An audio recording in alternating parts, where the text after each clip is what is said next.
If I was relocating to the Twin Cities in 2026, I would not start by asking what is the best place to live. That question sounds helpful, but it usually sends buyers in the wrong direction. A better question would be, which area fits the life I'm actually trying to build? Every part of the Twin City has its own advantage. Some places give you strong access, others offer newer homes and more space. Certain areas feel more established.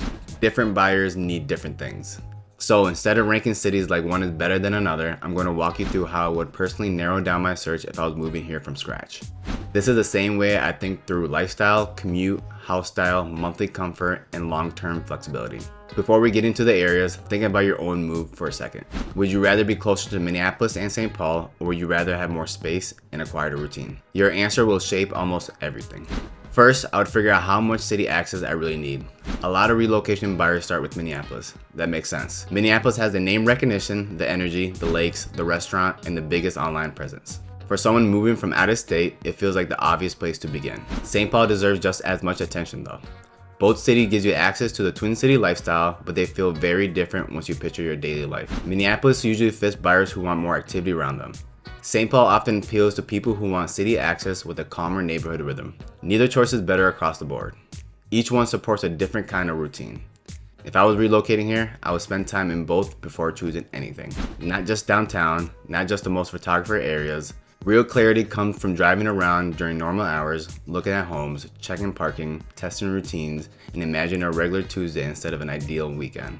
That is how you find out whether you want city energy around you every day or simply want access to it when you need it. Next, I would look at Eagan for particular flexibility. Eagan would be one of the first area I'd study if I wanted an easy transition into the Twin Cities. The appeal here is balance. You're positioned between Minneapolis and St. Paul, MSP airport is close, and major highways are accessible. Daily errands feel straightforward. For relocation buyers, that kind of convenience can make the first year feel much smoother. A beautiful house matters, but your routine matters just as much. Eagan gives buyers a particular setup without feeling too far removed from either core cities. Housing options also vary, which helps you when you're still learning the market. Townhouses, single-family homes, established neighborhoods, and newer pockets can all be a part of the conversation depending on your budget. For someone who values flexibility, Eagan makes a strong case. This is the area I would consider if I want my day-to-day life to feel manageable quickly.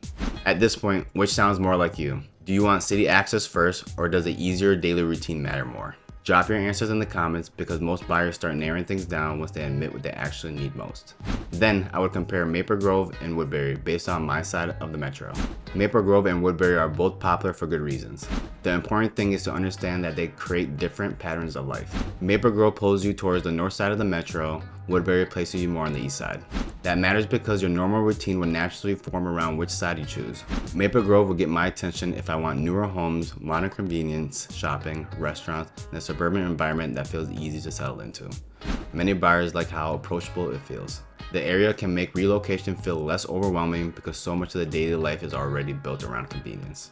Woodbury would be high on my list if I wanted a structured suburban feel on the St. Paul side of the metro. There is a planned quality to the area that many buyers appreciate. Neighborhoods, retail, parks, and everyday services work together in a way that you can feel very comfortable for people moving from out of state. The real decision is not which one's better. A smarter question is, which side of the metro will I actually use more? The answer can save you a lot of time. After that, I would study Roseville for central access. Roseville is one of the areas I would not overlook. The biggest strength is the location. You are positioned between Minneapolis and St. Paul, which gives you flexibility in both directions. That can be extremely useful for relocation buyers who do not fully know their routine yet. Maybe work pulls you one way, friends, restaurants, events, and errands may take you somewhere else. Roseville gives you a central starting point while still offering a more established residential feel. The housing stock often feels different from newer outer suburbs. You'll see mature trees, older homes, and neighborhoods with more rooted atmosphere. Some buyers love that sense of character, others prefer new construction and modern layouts. That's exactly why personal fit matters. For buyers who value access, convenience, and established surroundings, Roseville belongs in the conversation. Then I would look at Shakopee if value and space were big priorities. Shakopee would make sense if I wanted more space and a strong value conversation. A lot of buyers are trying to stay mindful of monthly payments right now. That does not mean that they want to give up access to the cities. That does not mean they want to give up access to the metro. Shakopee can be appealing because buyers may find more room, newer options, and different price to space balance compared to areas closer in.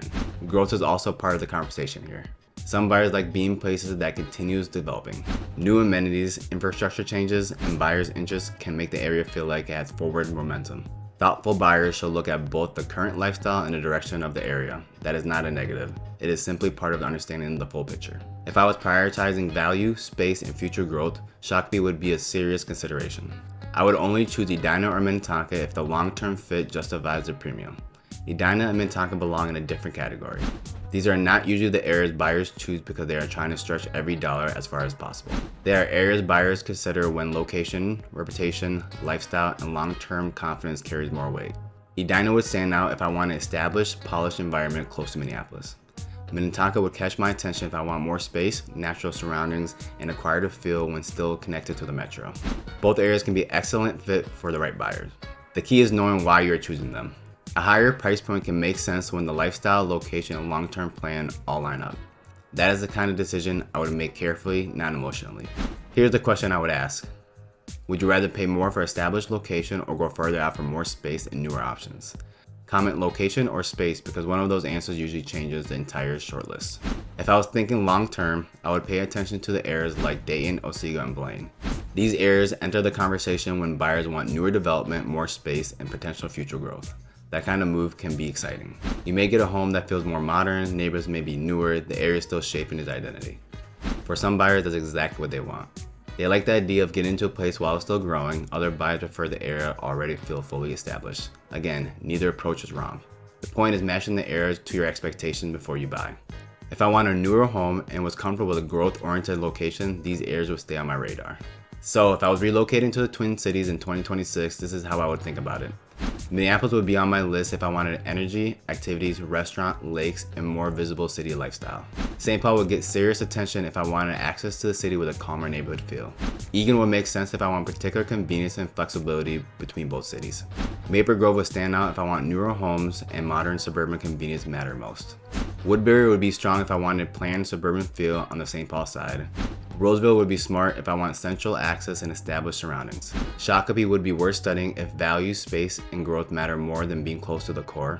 Edina and Minnetonka would fit buyers who are prioritizing established quality and long-term lifestyle confidence. Dayton, Otsego, and Blaine would be interesting for people watching growth and newer housing opportunities. That is not a ranking, it is a decision map. The right area depends on what problem you're trying to solve. Relocating to the Twin City can feel overwhelming because there are so many good options. The search gets easier once you stop asking for the universal best place. Start with your life instead. Think about your commute, budget, housing style, space needs, weekend routine, and how close you really want to be to Minneapolis and St. Paul. Once those pieces are clear, the right areas start separating themselves naturally. If you're thinking about moving to the Twin Cities and want help narrowing down where you should focus first, feel free to reach out. This is exactly the kind of decision I help buyers work through before they make the move. And if you want more Twin City breakdown that go deeper than the surface level relocation advice, make sure you subscribe. I will keep covering Minneapolis, St. Paul, relocation strategies, first-time buyers tips, and what different areas actually feel like before you decide where to land.